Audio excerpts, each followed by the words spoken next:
بسم الله الرحمن الرحيم والتين والزيتون وطور سينين وهذا البلد الأمين لقد خلقنا الإنسان في أحسن تقويم ثم رددناه أسفل سافلين إلا الذين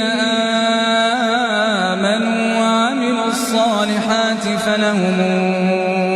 أجر غير ممنون فما يكذبك بعد بالدين أليس الله بأحكم الحاكمين بسم الله الرحمن الرحيم اقرأ باسم ربك الذي خلق خلق الإنسان من علق اقرأ وربك الأكرم الذي علم بالقلم علم الإنسان ما لم يعلم كلا